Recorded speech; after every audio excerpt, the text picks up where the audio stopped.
네, 어제 이어서 오늘 우선 파스토요 일기를 읽어드리겠습니다. 1934년 7월 28일 밀로 오제 예수님, 저는 주님께 있다하기 때문에 수많은 화관을 만듭니다. 그리고 이 화관의 꽃들이 활짝 피어오를 것이라고 믿습니다. 저는 이 화관들이 하나님의 햇살을 받을 때 활짝 피어오를 것을 압니다. 제 하나님을 가리고 있는 오 위대하고 거룩한 성사여, 예수님의 순간 저와 함께하여 주십시오. 그러면 아무런 두려움도 제 마음을 침범하지 못할 것입니다. 오직 이렇게 거룩하신 삼위일체는 이제와 영원히 찬미받으소서. 주님의 모든 업적과 모든 비조건 안에서 찬미받으소서. 그 하나님 주님의 크신 자비는 영광과 찬미를 받으소서. 오 하나님, 저는 주님께서 특별한 방법으로 제게 강림하시는 그 순간에 이루어지는 영혼과 주님과의 만남을 기록해야 합니다. 저는 주님에 대해서 기록해야 합니다. 제 가련한 영혼에게 상상조차 할 수 없는 자비를 한없이 베풀어 주시는 주님에 대해서 저는 써야만 합니다. 주님의 거룩한 뜻이 제 영혼의 생명입니다. 저는 이 지상에서 주님의 거룩한 뜻을 제게 설명해 주시는 주님의 대리자에게서 이 모든 것을 기록하라는 명령을 받았습니다. 제 영혼 안에서 일어나는 일들을 분명하게 기록한다는 것이 얼마나 어려운지 주님은 잘 아십니다. 오 하나님, 말로는 표현할 수 없는 이 많은 것들을 어떻게 펜으로 기록할 수 있겠습니까? 그러나 하나님, 주님께서 쓰라는 명령을 제게 내리셨으니 그것으로 충분합니다. 1925년 8월 1일 바르샤바 수요에 입회. 7살 때부터 나는 수도 생활로 부르시는 하나님 은총을 확실히 체험했다. 내 생애 7년째 되는 해에 나는 처음으로 하나님의 소리를 들었는데 그것은 좀 더 완전한 삶으로 초대하시는 부르심이었다. 그러나 내가 이러한 은총의 부르심에 언제나 순명한 것은 아니었다. 나는 나에게 이런 일에 대해서 잘 설명해 줄 사람을 만나지 못했기 때문이다. 내가 18살 되는 해에 나는 부모님께 수녀원에 들어가게 해달라고 간절히 청했다. 그러나 부모님들은 완고히 반대하셨다. 이 반대에 부딪힌 후 나는 은총의 부르심을 외면하고 온 마음을 세상의 헛된 일들에 쏟기 시작했다. 그러나 내 영혼은 어떤 것에서도 만족을 찾지 못했다. 그리고 이 끊임없는 부르심은 나를 무척 괴롭혔다. 나는 여러 가지 문학을 통해 이 부르심을 억제하려고 노력했다. 내적으로 보시면 하나님을 외면하고 내 온 마음을 피조물들에게 쏟으려 가진 노력을 다 기울였지만 하나님은 좋은 나를 이겼다. 어느 날 나는 내 여동생들 중의 한 여동생과 함께 바르샤바에서 멀지 않은 곳에 있는 우치에서 열린 무대에 갔었다. 모든 사람들이 즐거운 시간을 보내는 중에 나 영혼은 깊은 고통을 겪고 있었다. 내가 막 춤을 추기 시작했을 때 갑자기 내 옆에 계시는 예수님을 보았다. 예수님께서는 고통으로 괴로워하셨다. 그분의 옷은 벗겨져 있었고 온몸은 상처투성이었다. 이런 모습으로 내게 말씀하셨다. 내가 얼마나 더 참아야 하느냐? 언제까지 나를 모른 채 할 작정이냐? 그 순간 모든 흥겨운 음악은 중단되었고 나와 함께 있던 사람들은 모두 내 시야에서 사라졌다. 나와 예수님만이 남아있었다. 난 나의 동생 옆에 앉아서 내 영혼 안에서 일어나는 일들을 숨기기 위해서 머리가 아픈 척했다. 나는 같이 갔던 이들과 동생을 그대로 남겨두고 아무도 눈치채지 못하게 무도회를 빠져나와 성스타리 소아부 코스트카드의 성당으로 달려갔다. 벌써 날이 환히 밝아오기 시작했다. 대성당 안에는 사람들이 몇 명이 있었으나 나는 주위 사람들을 의식하지 않고 성체 앞에 엎드렸다. 그리고 앞으로 내가 어떻게 해야 하는지 가르쳐달라고 주님께 간절히 청했다. 그러자 나는 이런 내적 말씀을 들었다. 지금 당장 바르샤바로 떠나라. 너는 그곳에서 수녀원에 들어갈 것이다. 기도를 한 나는 벌떡 일어나서 집으로 돌아갔다. 대충 정리할 것들을 정리하고 동생에게 내 영혼 안에 일어나는 일들을 할 수 있는 한 모두 말했다. 부모님께 나 대신 작별의 인사를 말씀드려 달라고 부탁하고는 이분은 그대로 짐도 하나 챙기지 않고 그 길로 바르샤바로 떠났다. 기차역에 내렸을 때 사람들이 모두 제 갈 길을 찾아 뿔뿔이 흩어져가는 것을 보면서 나는 눈앞이 캄캄해지는 두려움에 들었다. 어떻게 해야 하나? 아는 사람이라고는 하나도 없는 이곳에서 누구를 찾아가야 한단 말인가? 그러면서 나는 성모님께 기도했다. 마리아님, 제게 길을 가르쳐 주십시오. 저를 인도해 주십시오. 그 순간 나는 이 시대에 빠져나가 어떤 마을로 가면 하룻밤을 안전하게 지낼 수 있다는 영혼의 말씀을 들었다. 말씀대로 가보니 정말 성모님께서 말씀하신 그대로 실현되었다. 다음날 새벽에 나는 다시 시내로 들어가서 제일 먼저 눈에 띈 성야곱 성당으로 들어갔다. 나는 그곳에서 하나님의 뜻을 가르쳐 달라고 간절히 기도했다. 미사가 연달아 봉헌되고 있었는데 그런 중에 나는 다음과 어떤 마음의 소리를 들었다. 저 사제에게 가서 모든 것을 말씀드려라. 네가 앞으로 해야 할 바를 가르쳐 주실 것이다. 그분은 성야곱 성당의 주임 신부이신 야곱 돔브롭스키 신부였다. 미사가 끝나자 나는 성당의 제실로 갔다. 나는 내 영혼 안에서 일어난 일들을 다 말씀드리고 나서 어느 수녀원으로 가야 할지를 여쭈어보았다. 시부님은 처음에는 당황하셨지만 하나님께서 내 미래를 열어주신다는 확신을 가지라고 말씀하신 후에 우선 나는 당신을 아주 신앙심이 깊은 알도나 입시 초바 주인에게 보내겠습니다. 그곳에서 수련회에 들어갈 때까지 머물도록 하십시오. 라고 말씀하셨다. 내가 그 부인 댁을 찾아갔을 때 그분은 나를 반가이 맞아주셨다. 그래서 나는 그 부인 댁에 머물면서 이리저리 수녀원을 찾아다녔다. 그러나 어느 수녀원에서도 나를 받아주지 않았다.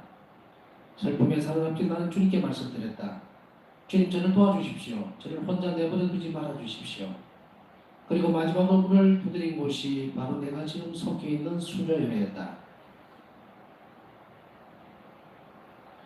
지금은 총장이 되셨지만 당시에는 원장이셨던 미카엘라 수녀가 문을 열어주셨다.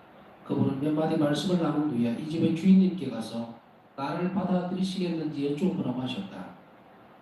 나는 주 예수님을 가리키는 것임을 깨닫고 기쁨에 차서 경당으로 달려갔다. 그런가 신주인님, 저를 받아주시겠습니까? 이 집에 사는 수녀들 중의 한 분이 이렇게 당신께 여쭈어보라고 하셨습니다. 그러자 즉시 이런 소리가 들려왔다. 너를 받아들인다. 너는 내 마음 안에 있다.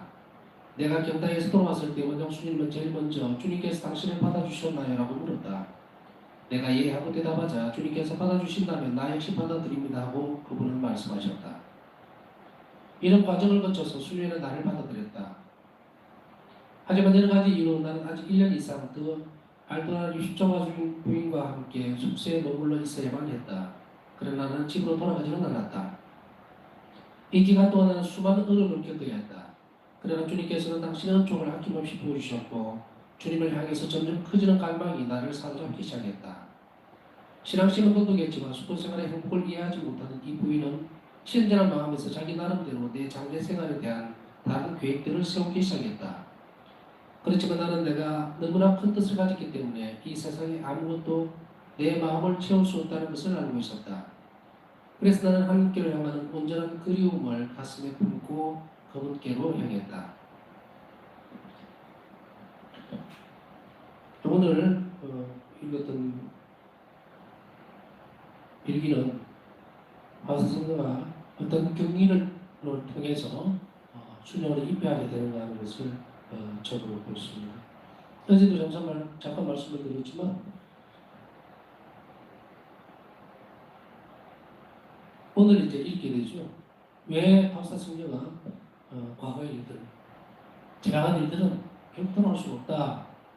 그러나 그 아픔이 남아 있을 수 있는데 그것은 다른 아픔이 아니고 성장하기 위한, 예수님을 더 잘 받아들이기 위한 하나님 자비를 외면했었다라고 하는 그 순간을 기억하니까 그것이 그 시간과 그 시간에 대해서 잘못했다, 참여한다 이런 의미가 아니라는 거예요.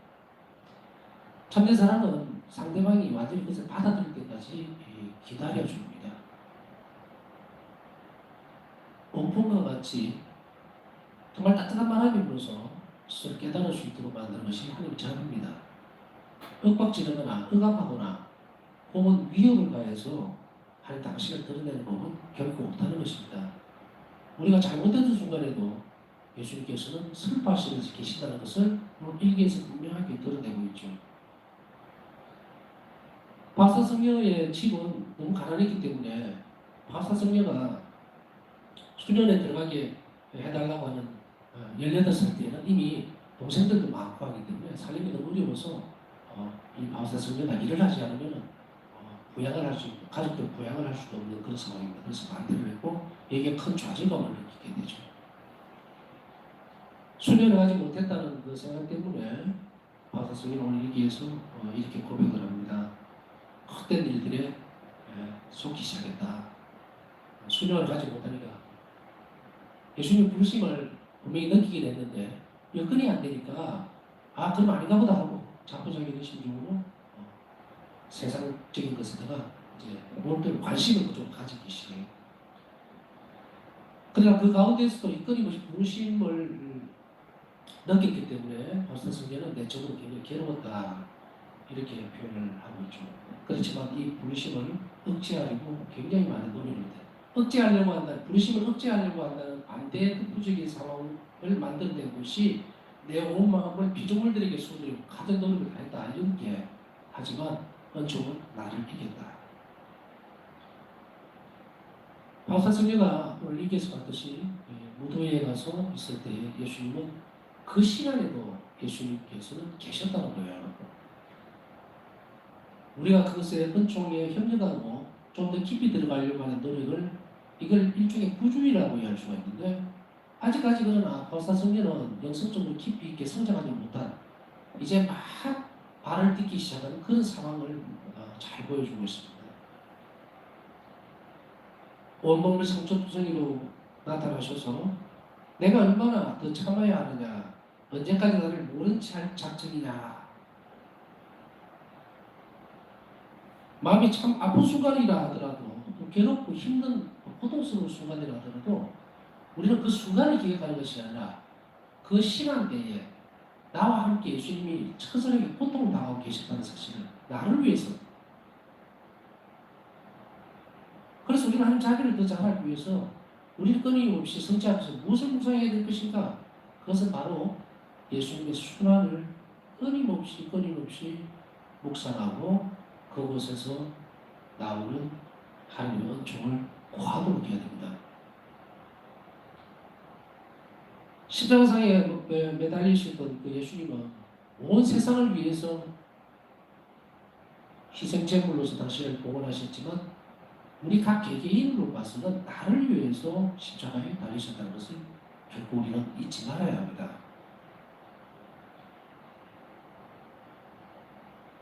바사성녀에게만 특별하게 나타난 이 순간이 아니라는 겁니다. 내가 너 때문에 얼마나 괴로워하는지 아느냐, 얼마나 더 참아야 하는지 아느냐.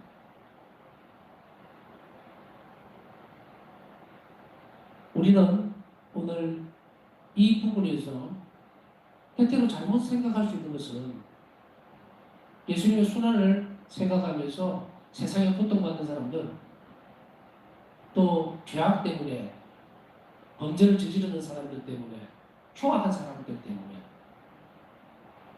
악의 유혹에 넘어가 있는 사람들 때문에, 준비 없이 죽어가는 영혼들 때문에 예수님이 고통을 받으신다, 우리는 객관적으로 밀어내서는 안 됩니다. 예수님은 나 때문에 고통스러워하고 나 때문에 십자가를 지고 하신 거예요. 바사성녀의 일기와 삶에서 분명하게 드러나고 있죠. 너는 왜 나를 이렇게 깨우게 하냐? 대화의 어떤 일부분을 본다면 느낌은 예수님 순환, 십자가, 가시관, 처절함, 연민도 생기고 눈물도 나고 그것에 동참하고 싶다면 그 사실 자체가 나 때문이라는 사실을 결국 잊지 말아야 한다는 것입니다. 역설적으로 주님 앞에서 그것을 드러내서는 안 됩니다. 저 사람 때문에, 죄인들 때문에 주님 괴로우시지요, 고통스럽지요, 지금도 이 시간에도 십자가를 지고 가시고 가시간의 고통을 당하고 계시죠. 아닙니다. 예수님 오히려 우리 각자에게 이렇게 부르시는 거예요. 나는 너 때문에 힘이 들고 너 때문에 고통스럽다. 왜 나를 보지 않느냐. 매 순간 이런 어중의 순간들을 우리가 잘 간직하고 살 수 있도록 해야 된다. 우리 자신이 스스로 회개하고 하느님 앞에 올곧게 서려고 하는 것, 그것이 예수님의 기쁨이 되는 거예요. 가장 먼저 선행되어져야 되는 것은 바로 그 부분입니다. 예수님께 한 영혼이 끊임없이 의탁한다고 하는 것은 매 순간, 매 어떤 시련들마다 우리의 나약함도 있고 고통스러움 때문에 눈앞이 가려워질 때도 있지만, 그러나 그 또한 하나님 앞에 안에 있다는 것을 굳게 믿고 하나님께 내 자신을 드러내주고 맡길 때, 의탁할 때에, 그때 예수님은 비로소 기뻐하시는 거예요. 무슨 큰 공로를 쌓거나 어떤 특별한 일들을 하거나 그렇게 함으로 해서 드러나는 것은 아니다. 오늘 성자 앞에서 예수님, 오늘 하루의 삶이 당신 안에서 잘 이루어졌습니다. 당신께서 베풀어 주신 자비에 감사드립니다. 그것이 정말로 드릴 수 있는 귀한 재물임을 우리는 잊지 말아야 합니다. 지금 이 시간에는 아주 늦은 시간입니다. 그러나 깨어서 주님 앞에 있는 우리 자신들을 예수님은 가장 기쁘게 받아들이실 것이고, 또 그 정성을 하나님께서는 기억하실 거라는 것을 우리는 잊지 말아야 됩니다. 그렇게 함으로 인해서 우리 자신들의 삶이 예수님께 점점 가까이 갈 수 있도록 노력을 하고, 그렇게 함으로 인해서 하나님을 기쁘게 해드리는 우리 삶이 될 수 있도록 노력을 해야 됩니다. 바우스다 성경은 이제 정말로 어린애와 같이 한 걸음을 내딛습니다. 마치 우리와 같죠. 영적 성장을 점점점 깊이 해나가는 바우스다 성경의 모습들을 앞으로 더 계속해서 보게 될 것입니다.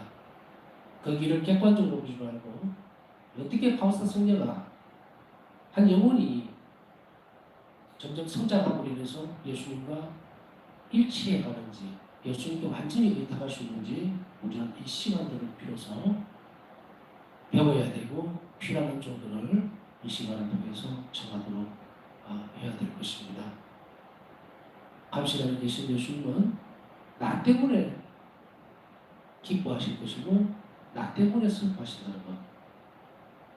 이제 우리는 흩어져 있던 마음들을 내 안으로 잘 모아들여서 성장하게 계신 예수님을 찬미하고, 또 오늘 하루도 우리에게 자비를 베푸시며 감사드리고, 내 삶은 좀 더 오늘보다 나은 삶, 언족 속에서 평정하는 삶으로서 하나님께 좀 더 의탁할 수 있는 그런 시간을 허락해 주십사 하고, 이 성시간 동안 예수님께 우리 자신을 잘 봉헌하도록 했으면 좋겠습니다.